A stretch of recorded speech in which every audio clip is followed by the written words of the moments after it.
Ó Deus, se eu soubesse que aquele seria o último abraço que eu ia dar no meu pai, na minha mãe, no meu filho. Ó Deus, se eu soubesse que aquela seria a última vez que eu ia ver meu pai, minha mãe, meu filho, meu esposo, minha esposa, essa pessoa querida que foi embora. Eu teria mudado o jeito de falar. Eu não teria falado aquilo. Eu não teria feito aquilo. Eu teria ficado do lado, abraçado e dito que eu amo, o como eu amo. Ah, Deus, se o Senhor tivesse me avisado que eu não veria mais meu pai, que ele ia embora, que a minha mãe ia embora. Ah, Deus, se o Senhor tivesse me dito que aquele dia seria o último dia, que eu ia ligar para o meu pai, para minha mãe, que eu ia ligar para o meu esposo, para a esposa, para os filhos, para o irmão, eu teria pedido perdão, eu teria liberado perdão, eu teria dito o quanto ele, o quanto ela era importante para mim. Oh Deus, por que o Senhor não falou comigo? Nós falamos isso depois de percas, depois de momentos de dores. Quantos de nós carregamos dentro de nós essa dor por não ter despedido da pessoa que a gente amava e foi embora? Não foi diferente comigo. No ano de 2016, todos que conhecem a minha história sabem que meu filho do meio, Renato, ele, depois de casado, trabalhava como motorista de caminhão, depois foi carreteiro. Ele entrou no mundo das drogas, do crack. E eu passei a ter com ele uma luta para que ele viesse largar o vício. E ele abandonou tudo, separou, mergulhou no mundo das drogas de uma forma que eu acabei mergulhando com ele. Porque quem tem um familiar que é dependente de químico, seja crack, seja heroína, seja bebida, seja qual for o vício, a família também passa a ser um co-químico, um co-viciado. E a família cai nesse mesmo vício. E depois de muitas lutas com ele, tudo que tentava não conseguia. Ele não parava em clínica de recuperação, ele não queria ser liberto. Ele queria ser liberto, mas ele não se posicionava. Porque a palavra certa não é que eles não queiram, eles não dão conta. Eles se entregam totalmente ao vício. E muito jejum, muita oração, muito posicionamento, muita luta. E num determinado dia, a história eu vou contando aqui aos poucos para vocês acompanharem, mas num determinado dia, eu acordava desde o processo, isso foi 4 anos com ele, pelejando para a libertação dele. Eu acordava todos os dias 3 horas da manhã, ia aos pés do Senhor. E ali eu chorava, ali eu dormia nos pés do Senhor, de tão cansada, sozinha, pelejando pela libertação dele. Naquela época, eu não tinha tanto conhecimento como eu tenho hoje, porque foi através da morte dele que Deus me levantou para hoje eu trabalhar com dependentes químicos, entender e ajudar famílias. Mas voltando naquele dia, eu acordei 3 horas, relógio desperta, e eu fui para o meu cantinho, onde tinha uma cadeira.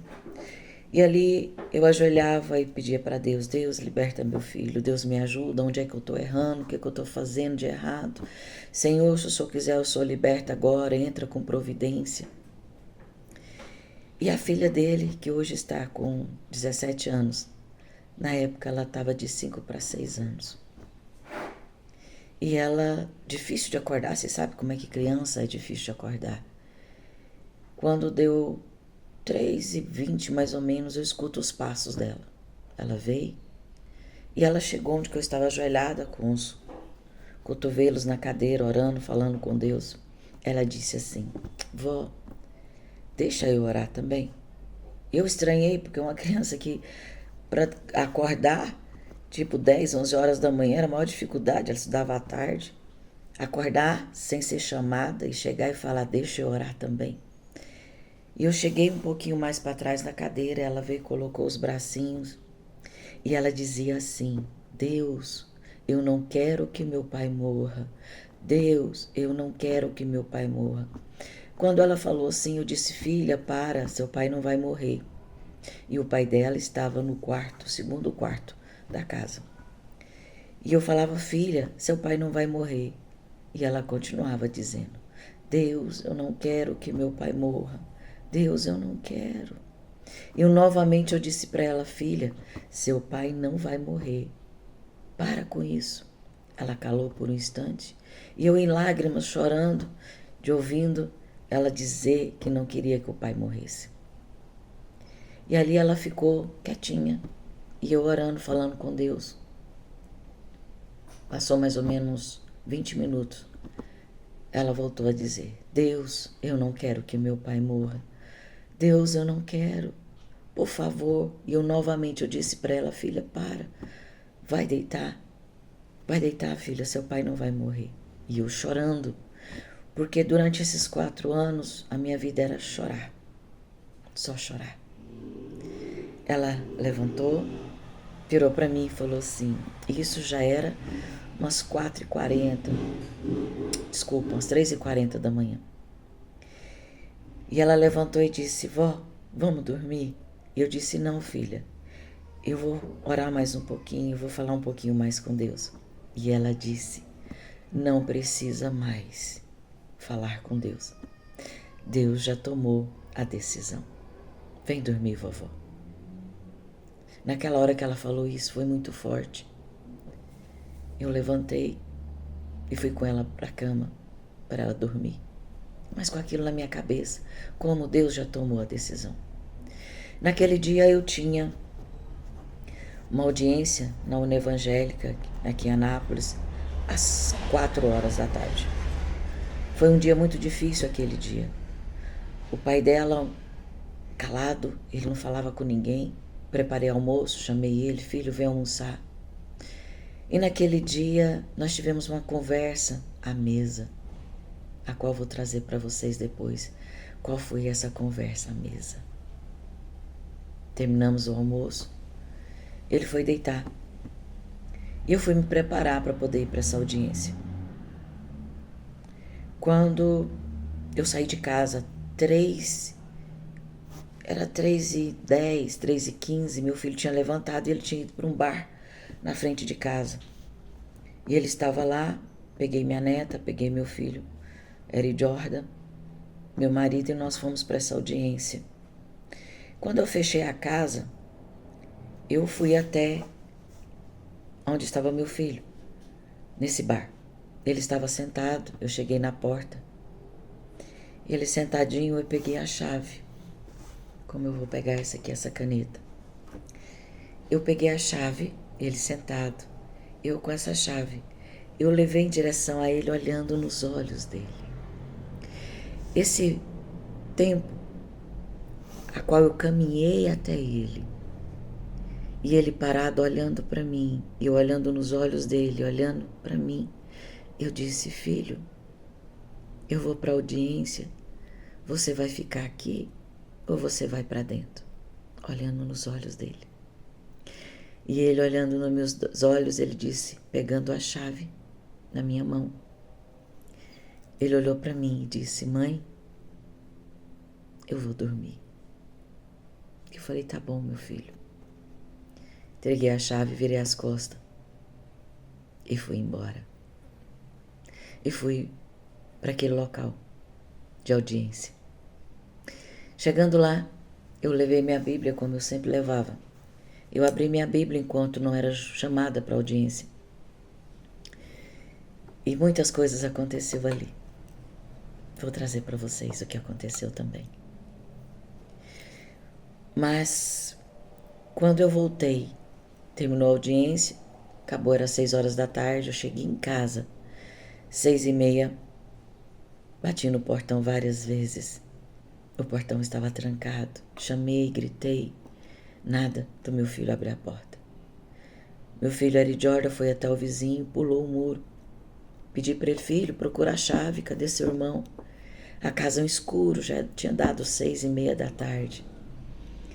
Ele pulou, foi lá no portão, falou: mãe, o portão tá trancado pro lado de dentro. Fui procurar a chave, vê se tá na sala. Ele foi até a sala, abriu a porta, acendeu a luz, a chave estava lá. Ele abriu a porta. Nós entramos, eu acendi a luz da garagem, acendi a luz da sala, tudo escuro, caladinho, quieto. Eu fui para outra sala, acendi a luz, tudo quieto. Eu falei: meu Deus, mas cadê seu irmão? O que seu irmão deve estar dormindo? Dormiu e fechou tudo e nem ouviu. E eu fui para o quarto onde estava meu filho. A porta estava fechada. Quando eu abri a porta do quarto, me veio um frio, um vento frio. Um vento frio. Da onde veio aquele vento? Não tinha como. A casa toda fechada, janela fechada, tudo fechado. Mas aquele vento veio, passou por mim. Era um vento frio, gelado. Era o vento da morte, o frio da morte. Naquela hora eu gelei, me deu uma sensação horrível. E eu corri para a cozinha. Quando eu abri a porta da cozinha, que eu acendi a luz, meu filho estava pendurado, enforcado. Ele tinha tirado a vida dele. Ele tinha tirado a vida dele. Vou contar aqui para vocês todo o processo, tudo que aconteceu. Até hoje eu choro. Até hoje eu choro. Naquele momento eu gritando, a filha dele viu ele pendurado. Ela saiu correndo, gritando. O meu filho mais novo também. E eu entrei naquela cozinha e eu abracei as pernas dele. O corpo dele gelado, entre meu fogão e minha geladeira. Naquela hora, muita coisa aconteceu. Vou contar para vocês, mas o motivo dessa gravação é porque eu perguntei para Deus: Deus, se eu soubesse que seria o último momento, aquele a qual eu saí daqui, entreguei a chave para o meu filho, se eu soubesse que aquele era o último momento que eu ia ver ele, tinha sido tudo diferente, eu não tinha ido. Eu tinha abraçado, eu tinha beijado. Por que o senhor não me falou? Porque o senhor não me avisou? E lembrei que naquele dia, às 3:20 da manhã, Deus usou a minha neta para dizer: Deus, não quero que meu pai morra. Lembra que eu fui deitar com ela quase 4 horas da manhã. O laudo do ML disse que ele tirou a vida dele 4 horas da tarde. Quantas vezes nós perguntamos para Deus, no momento de luto, de perca, de dor: por que o senhor não me avisou? Por que o senhor não falou comigo? Tinha evitado. Eu tinha feito alguma coisa, eu não tinha deixado. A gente esquece que Deus é Deus. E muitas vezes Deus nos avisa para dizer para nós, não é para que a gente venha evitar, porque tem coisas que conseguimos, mas a gente vai protelando, a gente vai evitando, muito, vai evitando, mas uma hora acontece. Mas quando Deus nos avisa é para dizer: filha, filho, fui eu permiti, eu estou levando, eu deixei, é hora, esse é o momento. Eu estou te avisando que ele vai, que ela vai, que eu estou levando, que não foi o inimigo que levou, mas espera aí, seu filho suicidou, foi Satanás que tocou. Eu vou ensinar e vou falar para vocês tudo que se encontra atrás dessa situação. E por várias vezes eu falei para Deus: Deus, se o Senhor tivesse me falado, eu tinha feito algo, eu tinha evitado. Por que que o senhor não me falou? Seria mais fácil. Apesar que ele me falou. Mas eu não sabia que alguns anos depois, mais ou menos 6 anos depois, eu fui morar com a minha mãe, na casa dela, que ela estava com câncer terminal. E fui levada porque, antes de saber que ela estava com câncer, Deus falou para mim que estava me levando para uma obra. E minha mãe, uma história muito longa, minha mãe me liga, fala para mim, olha filho, eu queria que você viesse morar comigo. Estou sozinha, vem morar comigo, você paga aluguel. E eu queria muito que você viesse, eu vou passar pro barraco do fundo, você fica na casa da frente, não vou alugar mais o barraco do fundo. Bom, conclusão, eu fui morar com ela. Eu fui em 2019, em julho de 2019. Na verdade, 6 anos depois. 6 anos, 3 anos depois do que tinha acontecido. Meu filho tirou a vida em 2016. Em 2019 eu fui morar com a minha mãe. E logo descobrimos que ela estava com câncer terminal, que nem ela não sabia. E naquele momento de descobrir que ela estava com câncer terminal, eu, se não me engano, acho que eu estava com 6 meses que eu estava morando com ela, eu tive um sonho, a qual Deus me mostrou que ia levar minha mãe. Ele me mostrou até como ela ia morrer. Até como. Descobrimos que ela estava com câncer terminal, ela começou um tratamento, ela não podia mais fazer cirurgia, ela não tinha mais nem quimioterapia, ela não dava conta. Mas Deus me mostrou. Lembra que eu tinha pedido lá atrás? Deus, por que o senhor não me avisou que ia levar meu filho? Teria sido diferente. Mentira. Mentira. Não tem como ser diferente. Ele me mostrou e até o jeito que ela ia morrer. Cada detalhe. E para mim foi um sofrimento, porque todos os dias eu acordava dentro de um hospital. Passei mais, filha única, eu passei com a minha mãe dentro dos hospitais sozinha, e todos os dias vendo o sofrimento dela, eu acordava e perguntava, Deus, é assim? É hoje que o Senhor vai levar ela? Porque Ele me mostrou nos mínimos detalhes e eu não podia fazer nada. Até o último dia, ela faleceu tem 2 anos. 2 anos e 2 meses que minha mãe faleceu. Nesses 2 anos e 2 meses, de 2019 até hoje, 2025, todos os dias eu acordava e eu não podia fazer nada. Nada.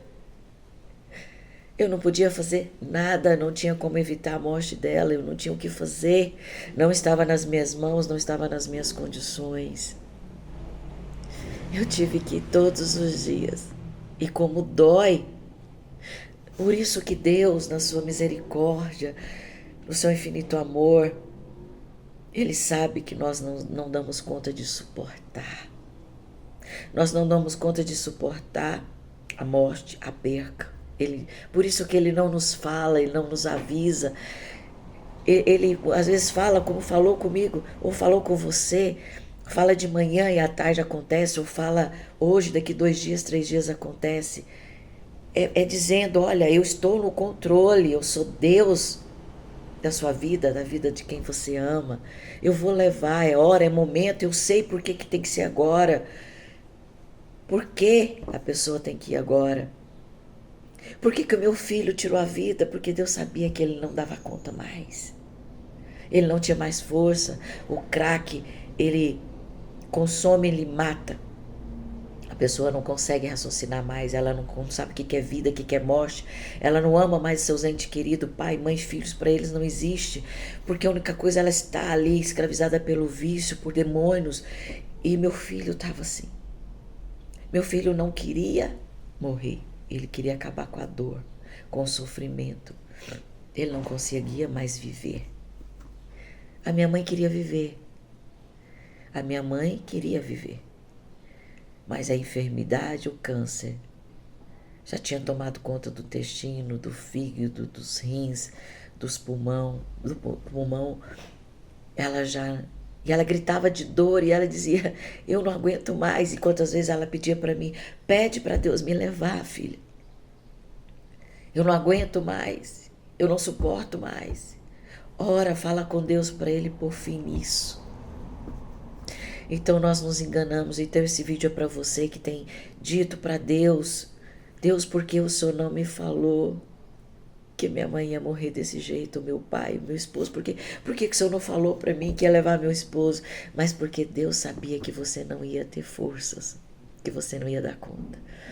Eu falo para você, meu querido, minha querida, que a dor de saber que uma pessoa vai morrer é muito pior. Até como ela vai morrer dói muito mais do que aquele momento que ela vai embora. Porque todos os dias de 2019 foram 3 anos, quase. Todos os dias eu acordava vendo a dor e o sofrimento da minha mãe. Mesmo que os médicos diziam não, não, não, ou mesmo que ela, ou mesmo que eu falava para ela, falava, não, mãe, a senhora vai ser curada. Quando eu orava com ela, quando as pessoas oravam com ela, quando ela dizia, filha, eu vou ser curada, eu vou, não vou morrer. E eu falava para ela, a senhora não vai morrer. Mas Deus já tinha me mostrado, então dói muito. Então, para você que carrega essa dor, para você que carrega esse sentimento, a qual você diz, Deus, por quê? Tinha sido diferente. Não, meu querido, minha querida, não ia ser diferente. Não ia ser diferente, ia ser pior. Deus te poupou. O que você tinha que fazer, você fez com a pessoa em vida. A gente erra muito. Nós erramos muito. O único perfeito é Deus. E você fez o teu melhor. Você fez. Você deu o seu melhor, você fez tudo que você podia fazer. Você não ia mudar nada, Deus falando para você que ia levar ele, que ia levar ela. Você não ia fazer nada de diferente do que você fez. Nós ficamos impossibilitados. O único que tem condições de mudar a situação. O único, lembro aqui da história, né, do rei Ezequias. Todas as vezes que um profeta chegava num país, numa nação, quando ele chegava numa casa, ele chegava para trazer Deus, ele era a boca de Deus, ele representava Deus. Então, quando ele chegava num local, numa determinada nação, num povo, era para dizer algo que Deus ia fazer. Olha, Deus me mandou aqui para dizer isso, isso, isso, isso. E o rei Ezequias estava muito doente, muito doente.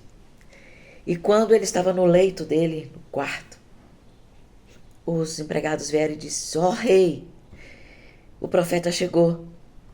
O profeta chegou e ele se alegrou, ele pensou, eu estou enfermo, ele está vindo dizer que eu vou ser curado. Que Deus mandou o profeta para dizer que eu vou ser curado, eu não vou morrer. E diz a palavra do Senhor que quando o profeta chega, diz para ele, rei, Deus manda dizer, coloca em ordem a tua casa, porque certamente morrerá. Certamente morrerá. E aquele rei, ele entra em desespero. Aquele rei, ele começa a chorar. A dor é insuportável, ele já estava enfermo. Ele já sentia a presença da morte. Diz a palavra que ele vira para a parede. E ele chora amargamente. O profeta está saindo do palácio, da casa do rei. E Deus vira para ele e fala assim, volte lá.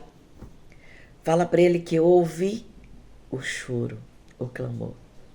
E diga para ele que eu vou acrescentar 15 anos a mais. Aquele profeta volta e diga para o rei, e diz ao rei, olha, Deus te ouviu. E você não vai morrer mais. Deus vai acrescentar 15 anos a mais. E vocês podem ver na história o que aconteceu 15 anos depois. Eu lembro, e tem muitas histórias aqui para contar, e eu lembro de pessoas que estavam no leito de morte e a família intercedeu. Intercedeu, não quero, não quero, não quero, não quero, não leva, não leva, não leva, não leva. E a pessoa sofreu amargamente mais 5, 10, 15 anos. E lembro, porque esses testemunhos eu vou contar aqui, de pessoas que depois foram falar com Deus, Deus, fulano está sofrendo muito, Deus, como é que fulano está, ciclano está? E Deus fala assim, eu ia levar naquele dia,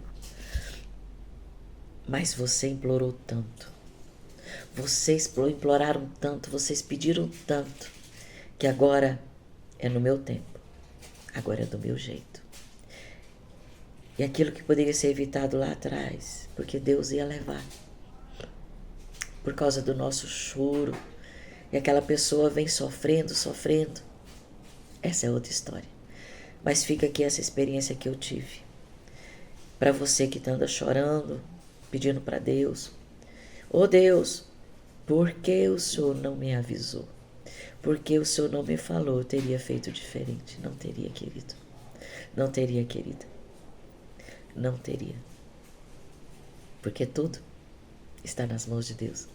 Tudo é um propósito de Deus. E só Ele tem condições. Só Ele pode fazer. Só Ele. Amém? Deus abençoe você.